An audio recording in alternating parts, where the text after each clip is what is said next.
Bonjour à toutes et à tous, soyez les bienvenus en compagnie de Radio Taïwan International si vous nous rejoignez. C'est François-Xavier Boulet et Mengwang pour vous présenter l'émission Au micro de RTI avec aujourd'hui une invitée spéciale.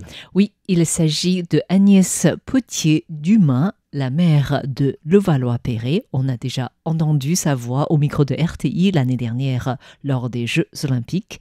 Elle était à Paris, mais là, cette fois-ci, elle est à Taipei. Oui, pour sa première visite à Taïwan, nous avons eu l'honneur de recevoir Madame la maire dans les studios de RTI pour nous présenter les objectifs de cette visite et la teneur des liens entre Levallois et Taïwan qui ont commencé à se tisser justement lors de l'expérience et de l'aventure olympique.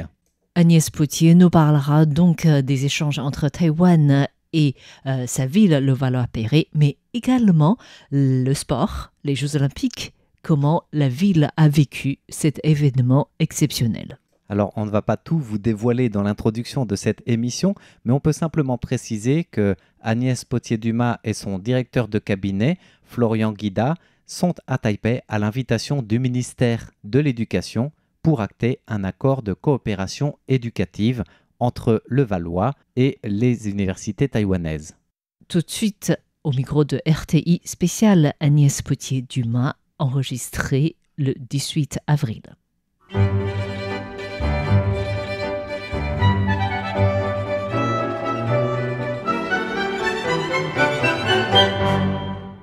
Bonjour et bienvenue. Bonjour, Bonjour. merci pour votre invitation. Alors pour commencer, notre première question est de savoir quels sont vos objectifs de votre visite à Taïwan qui dure du 15 au 19. Alors on a un but très précis sur cette venue à Taïwan, qui est ma première visite à Taïwan. En fait, pour reprendre un petit peu l'historique de cette venue, elle commence à l'été 2024, lors duquel nous avons accueilli la délégation des athlètes taïwanais dans nos infrastructures sportives. C'est-à-dire que c'est là qu'ils se sont entraînés en marge des Jeux Olympiques. Ils ont d'ailleurs glané plusieurs médailles, donc on les félicite et on est très heureux d'avoir participé à leur succès. Il y a eu 7 médailles sur les JO et 5 sur les Jeux paralympiques, voilà, pour les athlètes taïwanais. Donc on est très heureux de les avoir eus. On avait été très touchés par leur amabilité, leur gentillesse et leur politesse vis-à-vis des agents de la ville de Levallois qui avaient été mobilisés pour les accueillir. Et en retour, le ministère taïwanais de l'Éducation et des Sports avait été très touché de l'accueil qui avait été réservé à leurs athlètes, très touché aussi du fait qu'on avait mis le drapeau taïwanais sur le fronton de notre palais des sports, au même titre que le drapeau américain, canadien et australien, qui étaient les 3 autres délégations accueillies.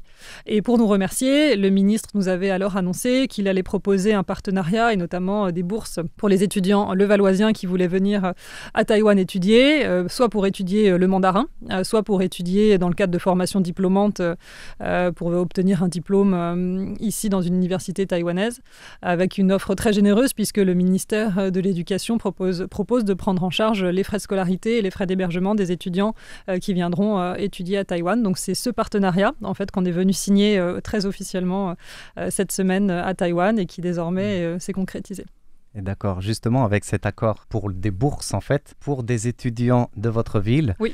Il y en aura 10 pour la formation diplômante. Tout à fait. Dans des domaines déjà définis ou c'est en fonction des candidatures ? C'est en fonction des choix, en fonction des choix des candidats. C'est-à-dire qu'encore une fois, ils pourront s'inscrire dans l'un des 2 programmes, soit le programme de quelques mois, mais pouvant s'étendre sur plusieurs années s'ils le choisissent pour venir étudier la langue, le mandarin, soit des cursus vraiment de leur choix. Il n'y a pas de limitation dans le choix des cursus possibles, sur des formations diplômantes type master, etc. D'accord. Et comment va se passer la sélection des heureux élus ? Alors la sélection, c'est le ministère qui s'en occupera. Nous, notre rôle de la ville de Levallois, c'est d'aller démarcher ces étudiants, d'aller trouver des étudiants, donc des étudiants qui ont eu le bac et qui ont 18 ans et plus.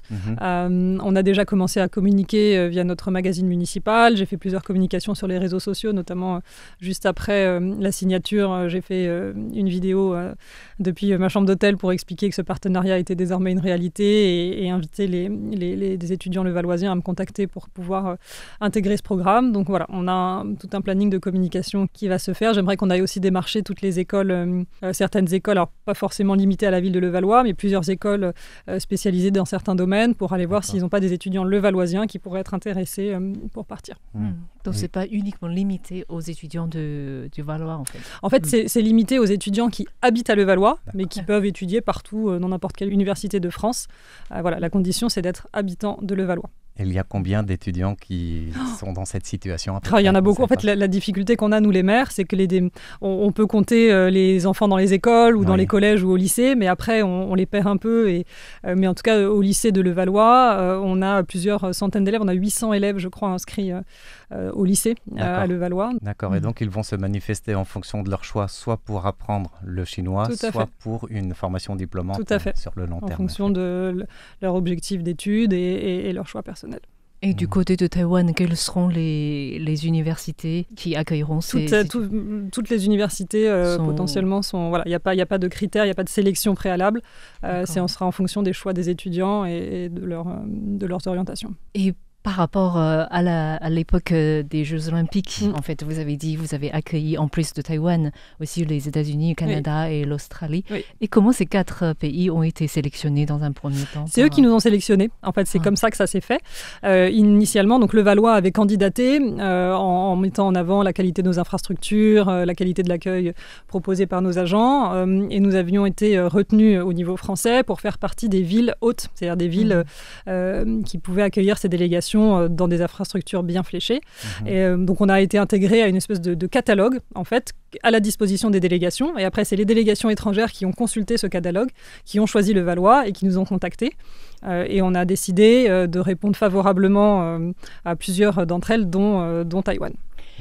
Et justement, en acceptant la demande de Taïwan, est-ce que vous n'avez pas eu une pression de la part de Pékin, par exemple, comme ça aurait pu être le cas dans beaucoup de situations? Eh bien, je n'en ai pas eu.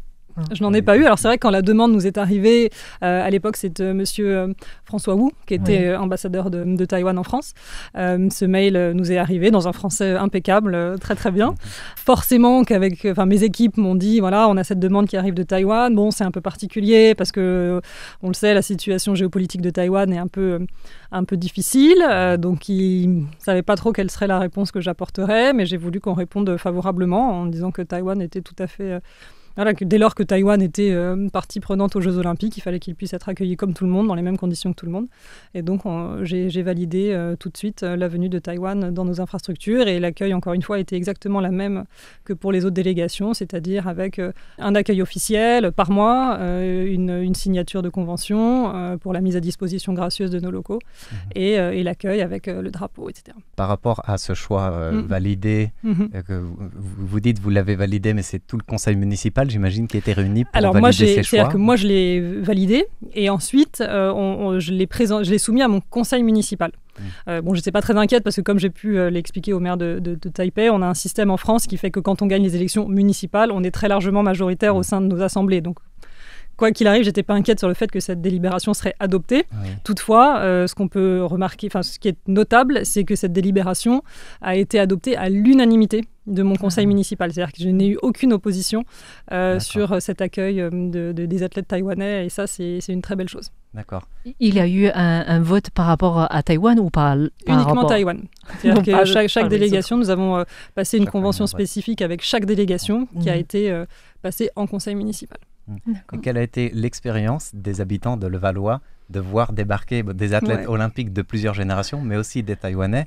On se souvient, on avait un correspondant sur place, Clément Tricot, qui a pu aller faire un reportage. D'ailleurs. Oui, c'est vrai. Vous aviez répondu à ces questions et on voyait des images de gamins qui étaient heureux, ils avaient des étoiles dans les yeux de pouvoir s'entraîner avec des Et alors ça, des athlètes. On a été vraiment très reconnaissants vis-à-vis des athlètes taïwanais qui ont vraiment joué le jeu de cet échange, notamment avec nos enfants levalloisiens, les échanges avec les sections sportives. Nous, on a un très grand club omnisport à Levallois avec beaucoup de sections, notamment le badminton, la boxe, etc.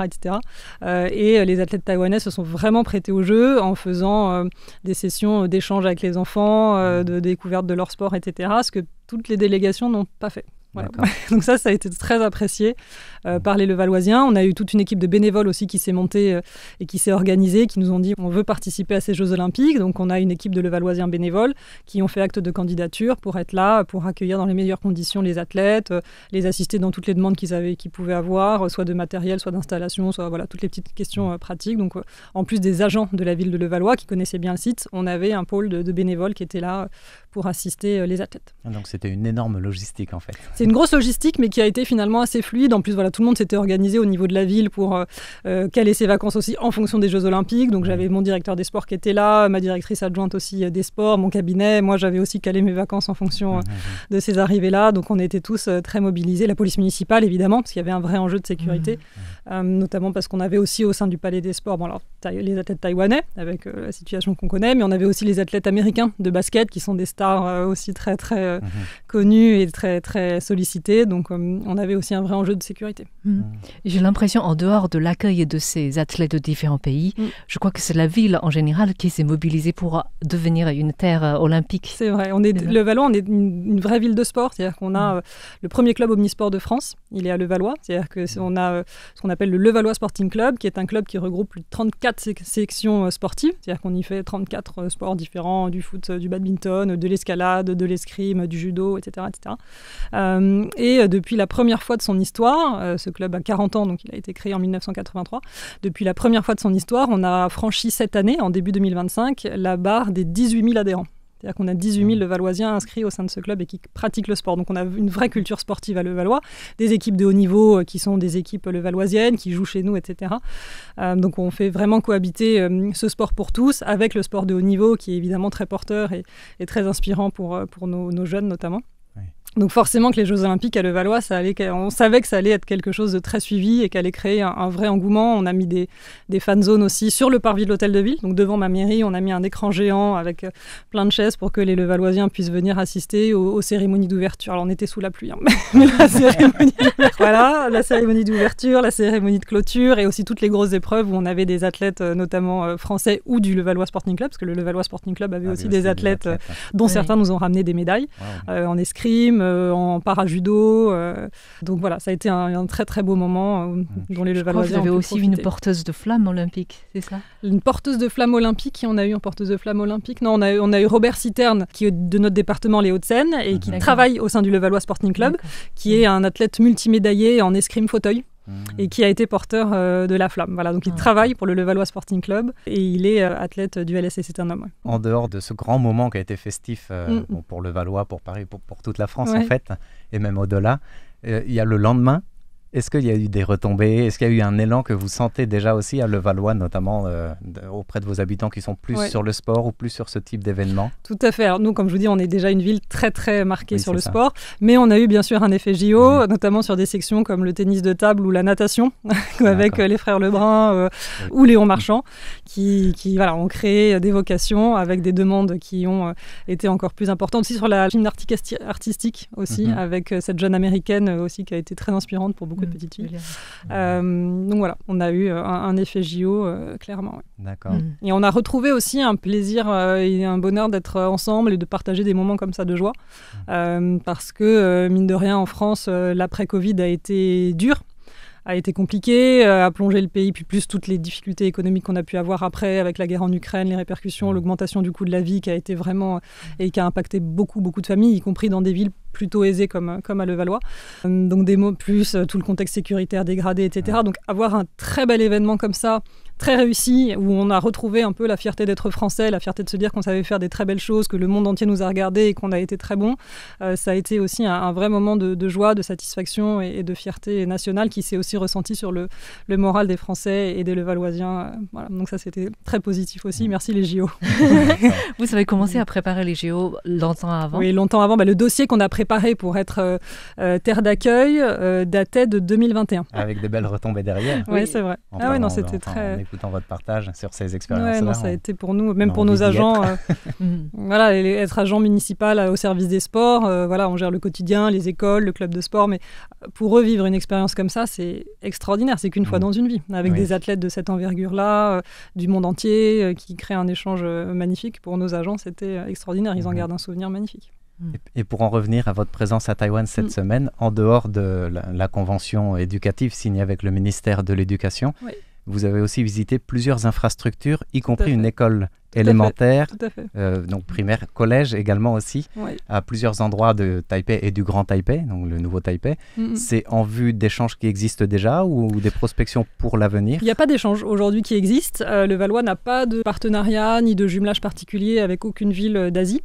Mais les contacts sont pris. On a eu beaucoup de demandes effectivement de la part des différentes écoles, des différents directeurs qui sont très désireux de pouvoir mettre en place en plus des choses assez simples, des échanges même par visio entre élèves francophones ou faire découvrir la culture des uns des autres par le biais de ce type d'échange. Ça, c'est des choses qu'on fait déjà par ailleurs dans le cadre de d'autres partenariats ou grâce à d'autres associations qui en France proposent ce genre d'échange. Donc c'est tout à fait quelque chose qu'on pourrait imaginer développer de manière assez simple, sans gros moyens. Il suffit juste qu'on ait des professeurs volontaires dans nos écoles et je suis sûre qu'on en trouvera. Donc ça, c'est quelque chose qu'on peut tout à fait développer. Et au niveau des mairies, j'ai vu que vous avez visité la mairie de Taipei et aussi du Nouveau Taipei. Tout à fait. Est-ce qu'il y a des échanges qui sont abordés? Là, on a pas mal discuté. Là, juste avant de venir vous voir, j'étais à la mairie de New Taipei. On a axé nos échanges sur 2 sujets qui nous concernent aussi bien en France qu'à Taïwan. C'est la sécurité et l'éducation. C'est vrai que c'est 2 sujets sur lesquels Taïwan a une très bonne réputation, 2 sujets sur lesquels on s'interroge aussi beaucoup en France et on se demande constamment comment on peut s'améliorer encore et encore. Donc c'est des échanges de bonnes pratiques qu'on a commencé à initier. Pareil avec le maire de Taipei qui nous a reçus hier, avec lequel on a échangé sur les questions de natalité, de conciliation de la vie familiale et professionnelle, notamment pour les femmes, etc. Donc ça aussi, c'est des sujets qui se rencontrent et sur lesquels on essaye, nous les maires, d'agir au mieux. Donc ce type d'échange est tout à fait enrichissant pour nous. Il y aura une suite à ces échanges? Oui, j'espère. J'espère. Là, on pose vraiment les premiers jalons. Il y a aussi cette très belle médaille qui m'a été remise aujourd'hui par le ministre des Affaires étrangères. Médaille de l'amitié diplomatique. Tout à fait, de l'amitié diplomatique. Donc là aussi, ça permet de poser des premiers jalons en vue. Mais en fait, voilà, c'est un peu parfois les hasards de la vie, les hasards des rencontres qui font que ces Jeux Olympiques sont arrivés, Taïwan nous a sollicités, on a dit oui et hop, la fusée est partie. C'est vraiment partie de cette coopération avec les Jeux Olympiques en fait. C'est vrai. On a vu aussi que vous avez été reçu à la Bibliothèque nationale centrale.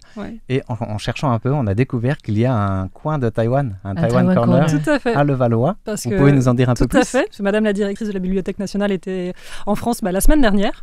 Et à cette occasion, elle est venue à Levallois pour nous offrir plusieurs livres en français, en anglais et en mandarin pour venir alimenter un corner dédié à Taïwan qu'on a inauguré ensemble la semaine dernière et qui désormais est venu enrichir la collection de Levallois. Il y a combien d'ouvrages du coup? Une trentaine de mémoires. Une trentaine. Voilà, qui traitent aussi bien de la culture, l'art culinaire, la géographie taïwanaise, etc. Donc, essentiellement en français? En français, en anglais et parfois des ouvrages mixtes, c'est-à-dire que dans plusieurs langues, des livres de dessin, enfin des livres pour enfants, etc. Il y a tout un panel. Vous disiez en début de partage que c'est votre première visite à Taïwan. Qu'est-ce qui vous a le plus étonné par rapport à l'image que vous en aviez ou les contacts que vous en aviez depuis la France avant de venir? Ce qui marque quand on arrive de la France, c'est l'accueil très chaleureux, très respectueux des Taïwanais qui nous font ressentir qui sont très heureux qu'on arrive ici et qu'on vienne à Taïwan s'intéresser à leur culture, leur histoire, etc. etc. Ce qui marque aussi, c'est ce calme et cet ordre qui règne dans les différentes villes dans lesquelles on a pu aller. C'est propre, on se sent en sécurité. Et ça, c'est que le maire de Taipei me disait que Taipei avait été la 4e ville classée la 4e ville la plus sûre au monde. C'est vrai que ça se ressent tout de suite. C'est propre, c'est aussi très tourné vers l'avenir. On voit tous ces bâtiments qui se créent. Alors, il y a des règles d'urbanisme qui sont très différentes avec celles de la France, forcément. C'est-à-dire que moi, à Levallois, j'essaye de freiner un peu ces constructions dans tous les sens. Petits soucis et de baisser un peu les hauteurs pour préserver. Voilà. Mais c'est d'autres préoccupations qu'on comprend évidemment tout à fait, d'autres enjeux aussi. Et c'est, à la fois, on ressent les traditions très ancrées, la fierté de leur histoire personnelle et commune, et cette envie d'être tournée vers l'avenir et de valoriser beaucoup les atouts qu'ils ont, notamment en matière de technologie, sur les semi-conducteurs, etc. Donc c'est tout ce mélange-là qui est très beau, mais on sent vraiment une vraie volonté d'ouverture et une vraie volonté d'attirer à eux des personnes ou des pays amis dans ce contexte particulier. Merci beaucoup. Merci Merci à vous. J'étais ravie de répondre à vos questions. Merci pour votre invitation. Merci.